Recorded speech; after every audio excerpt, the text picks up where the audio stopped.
1964년 다소는 수직 이착륙 전투기인 미라주 3V를 개발하고 있었습니다. 그러나 그보다 축소형 기술 실증기인 발자크 V마저도 연이은 대형 추락 사고들을 일으켜대고 있었죠. 프랑스 정부에서는 슬슬 이 사업의 약발이 다 됐다고 느꼈고요. 다른 전투기 프로젝트를 알아보기 시작했습니다. 이때 가변익 전투기라는 장르가 눈에 띄었습니다. 가변익 전투기는 전투기의 날개의 각도를 자유자재로 꺾을 수가 있어가지고 고속이 필요하면 날개를 접어서 후퇴각을 많이 줘가지고 날고, 양력이 많이 필요한 환경에서는 날개를 펼쳐서 다닐 수가 있었죠. 게다가 당시에는 지상 기반 레이더를 회피하기 위해서 주로 저공 침투 폭격 방식이 유행했습니다. 지상 기반 레이더는 높고 먼 곳은 잘 봐도 낮고 가까운 곳은 잘 못 본다는 단점이 있습니다. 그래서 그 사각지대를 파고들으면서 비행하기에는 미라주 3 2형처럼 삼각 날개를 가진 전투기가 유리했습니다. 왜냐하면 초저공을 빠른 속도로 주파할 수 있으니까요. 그러나 삼각 날개는 저속에서는 불안정했고 유도항력 문제로 장거리 항속 비행에는 또 불리했죠. 가장 큰 부분은 이 이착륙거리가 너무 길어가지고 전시의 비상용 활주로에서 쓰기에는 굉장히 곤름했습니다. 당시 소련과 전면 핵전쟁이 발발하면 서로의 공군기지를 향해서 핵을 쏟아부을 게 뻔했는데요. 이 때문에 전투기들이 짧은 길이의 비상용 활주로나 혹은 고속도로에서 뜨고 내려야 되는 능력이 굉장히 중요해졌기 때문이죠.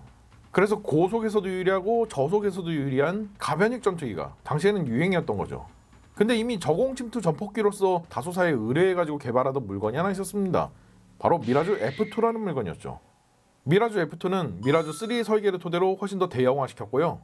미국제 최신형 터보팬 엔진은 TF30 엔진을 프랑스에서 면허 생산한 TF306 엔진을 장착했습니다.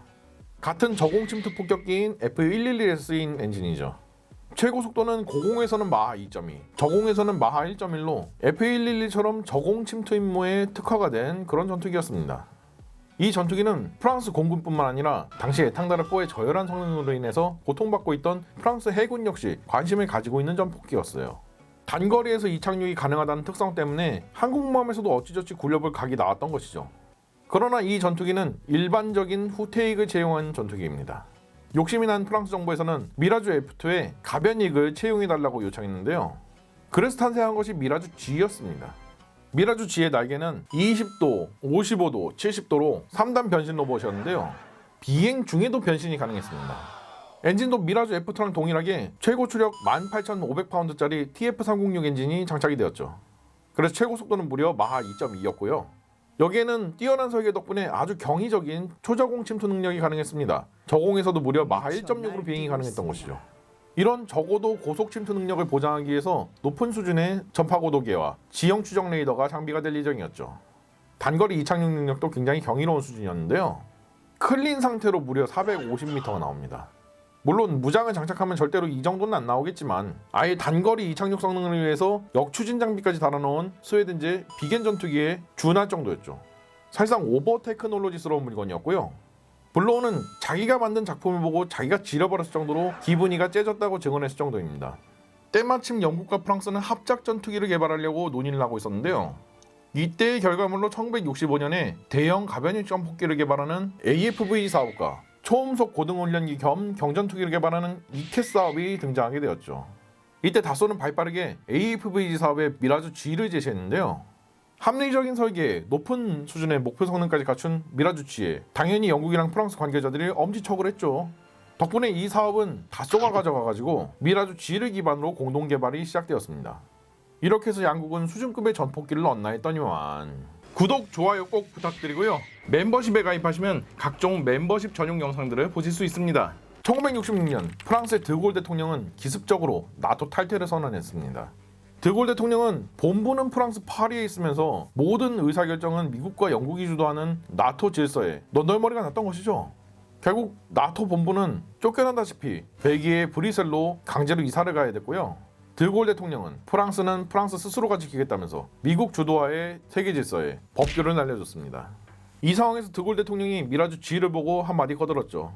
뭐야, 엔진이 미국제라고? 당장 재검토해! 결국 미라주 G 프로젝트는 엔진부터 재선정이 들어가야 돼가지고 결국 처음부터 다시 개발을 시작을 해야 됐었습니다. 근데 이때 마침 영국에서는 자체 중량 24톤, 최대 이륙 중량 46톤급의 지금으로 치자면 F-15K보다 훨씬 더 큰 초대형 전폭기를 개발하고 있었거든요. TSR-2라는 물건이죠. 근데 영국 정부에서 돈 없다고 이거 프로젝트 취소해버린 거예요. 영국군은 졸지에 미래의 하이급 전폭기 전력이 날아가 버린 셈이었죠. 그래서 영국 당국은 미라주 G를 재개발하는 차에 차라리 쌍발 대형 전투기로 만들면 어떻겠냐고 제안했습니다.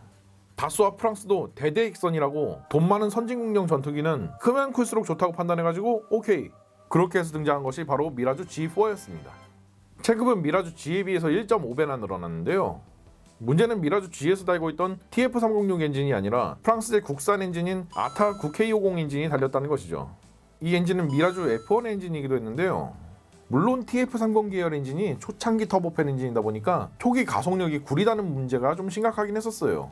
그래서 그 점에서는 터보제트 엔진인 9K50이 낫긴 한데 터보제트 엔진이다 보니까 터보팬 엔진에 비해서 연비가 처지고요. 최대 추력은 15,000파운드라 가지고 TF306 엔진에 비해서 무려 3,000파운드나 추력이 까여버렸죠. 하지만 드골 대통령이 눈을 부라리고 있는 와중에 어떻게 미제를 채택을 하겠습니까?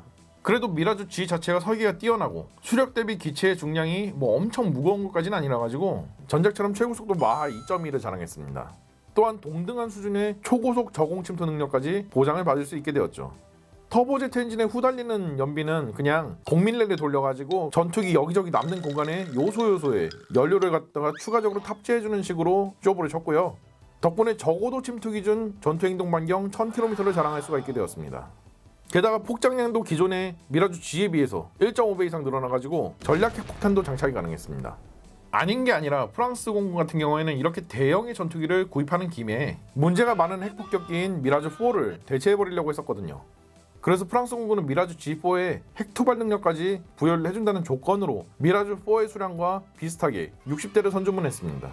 만약에 프랑스가 핵공격에 나선다면 이들 미라주 G4들은 핵폭탄을 들고 날아올라서 초저고도 침투로 적진을 파고든 다음에 적의 주요 방공망이나 공군기지 혹은 도시를 폭격하는 식이었죠. 게다가 미라주 G4 같은 경우에는 전작과 마찬가지로 뛰어난 수준의 단거리 이착륙 능력을 가지고 있어서 프랑스 해군에서도 선주문을 요청했는데요. 그 결과로 탄생한 것이 함재기 버전인 미라주 G5였습니다. 이렇게 해서 일이 어찌저찌 잘 풀리나 했더니만 1967년 드골 대통령은 유럽 경제공동체에 가입 신청서를 낸 영국에게 거부권을 행사했습니다. 문제는 이 과정에서 드골 대통령이 영국은 유럽도 아니고 미국 놈들의 트로이 목마라고 디스까지 박아버렸죠. 결국 영국과 경제적으로 척져버리면서 갑작스러운 불황이 찾아와 버렸습니다. 또한 프랑스에서도 반영 정서가 막 일어나가지고 영국이랑 뭘 또 추가적으로 추진하기 어려워졌어요. 결국 프랑스는 영국과 진행하던 AFVG 사업에서 돈이 없다면서 일방적으로 탈주해버리게 됩니다. 다만 동시기에 진행되던 이켓 사업 같은 경우에는 양국 둘 다 없으면 안 될 물건들이기도 했고 또 이제 아예 합작 회사까지 빡세게 설립을 해가지고 진행을 하던 사업이니까 어쩔 수 없이 그냥 냅뒀어요. 자세한 것은 제규 M편을 보고 오시면 이해가 빠를 겁니다. 게다가 1968년 갑작스러운 불황과 세대 간의 갈등으로 인해서 신자파 세력이 대대적으로 봉기를 일으켰습니다. 바로 68혁명이 발발했던 것이죠. 1968년 내내 프랑스 전역이 시위대의 화염병에 불타오르게 되면서 프랑스라는 나라 자체가 혼수 상태에 빠져서 중환자실에 들어가 버린 판국이었으니 미라주 G 프로젝트 같은 돈이 많이 들어가는 사업들은 추가적으로 예산을 어떻게 받아올 방법이 없으니까 결국 프랑스 공군과 프랑스 해군도 눈물을 머금고 미라주 G4와 5의 도입을 취소하는 수밖에 없었습니다. 블로우는 또다시 저택에서 꼬냑이나 마시면서 신세 한탄을 해야 됐죠. 그리고 68혁명의 광풍이 가신 뒤인 1970년 프랑스 공군에서 블로우를 찾아왔죠. 저기 아직 미라주 G4 폐기 안 하셨죠? 프랑스 공군은 원래 차세대 요격 전투기를 원했습니다. 그렇다고 해서 미라주 F1처럼 작은 전투기를 원하는 건 아니었고요. 미라주 F1 전투기는 프랑스 공군이 돈도 없고 또 68혁명으로 혼란스럽다 보니까 어쩔 수 없이 구매한 땜빵용 전투기였고요. 이 점은 미라주 F1 편을 보고 오시면 이해가 빠르실 겁니다. 그래서 프랑스 공군은 1960년대부터 미라주 F2에 공대공용 대형 레이더를 장착하고 요격기 버전으로 개조한 물건을 개발해달라고 요청했죠. 바로 미라주 F3였습니다. 근데 망할 놈의 68혁명 때문에 이 미라주 F3도 날아가 버린 거예요. 근데 이제 나라 꼴도 조금 안정을 찾아가고 있으니까 프랑스 공군은 미라주 G4를 기반으로 쌍발 대형 요격 전투기를 개발해달라고 요구했습니다. 그래서 1971년에 등장한 전투기가 바로 궁극의 가변익 전투기인 미라주 G8이었죠. 자체 중량은 15.5톤으로 지금 현재 F-15K보다 훨씬 더 거대했고요. 최대 이륙 중량은 29톤급이었습니다. 가변익이라는 특성과 우수한 설계 때문에 무려 마하 2.5까지 가속이 가능했는데요. 이렇게 된 데에는 프랑스가 드디어 저바이패스 터보팬 엔진인 M53 엔진을 갖다가 개발에 성공했기 때문이죠. 최대 추력은 19,000파운드였고요. 이걸 2개나 장착했으니 총 38,000파운드의 추력을 자랑할 수가 있었죠. 그러나 M53 엔진의 개발이 조금 지연되면서 아타9 K50 엔진을 사용을 했는데요. 그래도 G4에 비해서 연료 탑재 공간을 좀 줄이는 등 기체의 크기 자체를 좀 다이어트를 해가지고 무려 마하 2.34의 속도를 낼 수가 있었죠.